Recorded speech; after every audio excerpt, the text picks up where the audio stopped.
Welcome back to America Continues. I'm Jim Sharp, your host here on USA Radio Networks.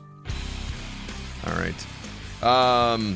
Hey, excuse me. One last thing on ISIS, because I just told you that the 13. Let's see, we had 12 airstrikes in Iraq and 1 in Syria against ISIS today. After somebody decided, hey, it's a good idea. Let's tweet that we were the ones responsible for that awesome attack in Garland. Now, the U.S. State Department has put a bounty on the head of 4 key leaders of ISIS. No, I'm not going to try to pronounce their names, but I'll tell you, it's rewards of up to $7 million for information on 4 of the leaders. And they mention specifically also Abu Bakr al-Baghdadi, who publicly declared the Islamic State of Iraq was operating under the moniker of ISIL. ISIL has since asserted publicly that it is a true inheritor of Osama bin Laden's legacy. One of these guys, a senior official who joined ISIS following his release from prison in early 2012. This is al-Kaduli. He traveled to Syria, where he has worked with an ISIL network. He originally joined al-Qaeda in Iraq in 2004. And he's designated as a specially designated global terrorist pursuant to Executive Order 13224. You can get a few million. You can make some money there. Did anybody remember Soldier of Fortune magazine? That used to be out there for a while. Soldier of Fortune magazine was read by 2 groups of people. People who were actually operating as soldiers of fortune. In other words, they would go and take care of a problem for you. Not like hitmen, but they would be willing. Very often, they were former special forces people, and the magazine was read by them, and then read by people who wanted to be those kind of people. I remember picking up a copy of Soldier of Fortune a couple times, and of course, there had to be something in there that would hold the interest of a teen boy to want to read something like that. And of course, you imagine, hey, I wanted to join the military after high school, and it didn't work out because I had Coke bottle bottom glasses, and but nonetheless, the thought is, hey, I'll serve in the armed forces, then I'm gonna go do some really cool stuff around the world. The interesting part is I just mentioned, my time in Iraq in 2006. And one of the things that I remember the most about that was a C-130 flight from Kuwait into Baghdad International Airport, and the motley crew of men that were on that flight. Some of them, like I'll never forget the tallest captain in the entire United States Army, who had his knee in my area the whole flight. And then I'll never forget, of course, the crazy maneuvers done to avoid any type of anti-aircraft as you come into Baghdad International, where you actually go weightless for a moment. Yeah, which felt awesome. Like half the plane went, because your butt came off the cargo netting for a moment.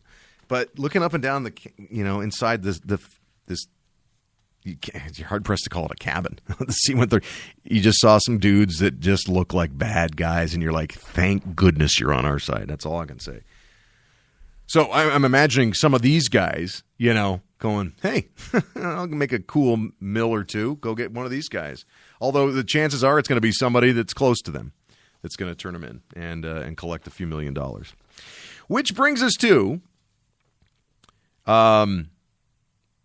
probably our final topic of the hour. And maybe, depending on how this goes, the final topic ever for this show, because they'll just cancel it tomorrow.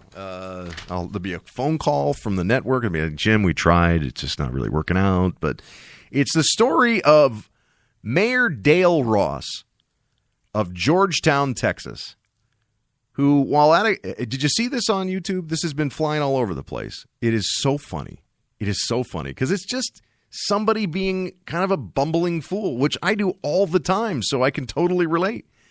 I guess at least the mayor during council meetings has a lapel mic in the business known as a lavalier microphone. And it's just basically it's a small microphone, and people use this for presentations.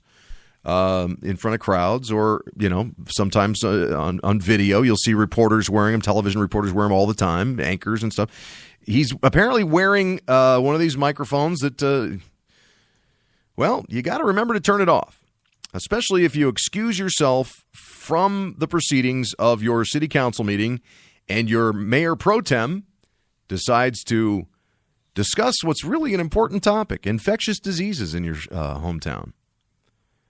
Meanwhile, you didn't just excuse yourself to go sign some papers. You excused yourself for the reason that most men excuse themselves during important things. Nature's calling. So here, first we'll hear the voice of Mayor Pro Tem Rachel John Rao discussing this important topic, and then we'll hear the mayor not speaking, but making lots of noise. There's something we can do about it, and what we can do is call on governmental representatives that are higher up the chain of command. She kind of loses it here for a second, because it's quite obvious what the mayor is doing. Left his microphone on. And ask for action at the federal level. I am aware of Mr. Brainerd's concerns that he raised last time, and there would be instances where wow, did he need to go? Actually agree that we should take action locally first, but there are not any. So she holds it together pretty well, as the mayor is obviously number oneing it with the microphone on in the bathroom located behind the dais at the city council chambers in Georgetown, Texas. Then something happens that makes Mayor Pro Tem Rachel John Rao completely lose it. CAFO operations in Georgetown, so for us to just say it within the city limits would be... Oh, yeah. She just about falls out of her chair. But now I want you to do me a favor. As they're discussing infectious diseases at the Georgetown, Texas City Council meeting, I want you to count with me the seconds from when the mayor reappears after you hear the toilet flush. Are you ready? 1, 2, 3. Would be an empty 4, gesture? 5, 6, 7, so 8, 9, 10, 11, 12. And also these diseases. And the mayor reappears. Don't know any boundaries. And kind of says he's sorry, by the way. And also these diseases. Sorry. Don't know any boundaries. So a state-by-state approach would just mean that There's his sorry. He left the microphone on. There'd be clusters of... I just find it interesting that as they're discussing infectious diseases, it's absolutely painfully obvious that the mayor didn't wash his hands after using the restroom because he left the nobody heard the sink, and there's no way after he flushed the toilet that he had any way that he could have possibly washed his hands. Wasn't it? What were we taught as little kids? Sing happy birthday. Sing happy birthday while you wash your hands. Happy birthday to you. Happy birthday. And I don't want to sing it anymore because we'll probably get we'll have to pay royalties. Those people are nuts about keeping the song, making money for that family. But you actually are supposed to wash your hands that long. That's what I was taught when I was like in preschool, right?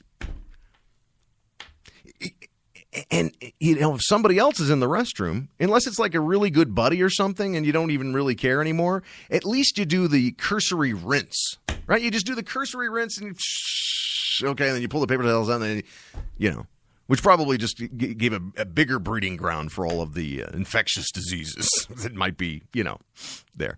Wow.